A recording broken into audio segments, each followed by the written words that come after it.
Well, there have been a lot of changes here at News 9 over the past week, but perhaps none bigger than having to say goodbye to Melissa Langbehn. Brad Hansen sat down with the broadcasting legend as she reflects on her nearly 34 years with WAOW. Newsline 9's Melissa Langbehn joins us now live from... It was early 1991 when Melissa Langbehn first walked through the doors of WAOW. Things looked a little different around the station then. But it was a much older, smaller building than what it is now. And we had a really small newsroom. We were just working on top of each other. Though most only know her on the desk, Melissa began her time here, much like many who come through this building, as a reporter. I was, yes. I think I worked Tuesday through Saturday.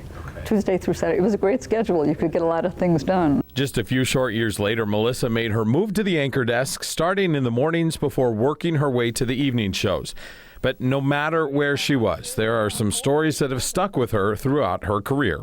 I remember when the Gulf War started, that made a big impression on me. And as the clock strikes 2:08, there's still no sign of Matthew. Seeing when the families would reunite with their soldiers, and that was always really heartwarming. Obviously, like doing the honor flight. And thank you so much for your service. Just the feeling, the emotion that you get when you see the looks on people's faces, and you know how much it really truly means. And then Children's Miracle Network, the telethon that we did, I always really enjoyed working with families, and of course the Jefferson Awards, those people who inspire us all. In her nearly 34 years, Melissa has seen a lot of people pass through these halls. Many she still calls friends to this day.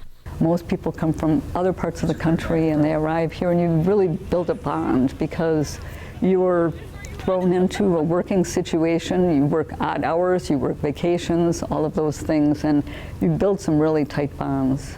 During her more than 3 decades, Melissa was more than just a reporter and anchor. She was active in the community, taking part in a number of organizations and emceeing important events each and every year. Why not make your hometown a better place to live? It's an important thing to do. If you're going to be part of a community, you have to get out there and do your part to help as well, I think. And that's something I hope to do as I am now retired. I am going to try to find some ways to volunteer.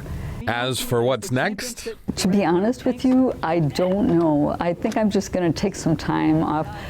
Because, as we were mentioning before, this career can be a really jealous mistress. I owe it to my family and my friends to give more of myself to them, to spend more time with them.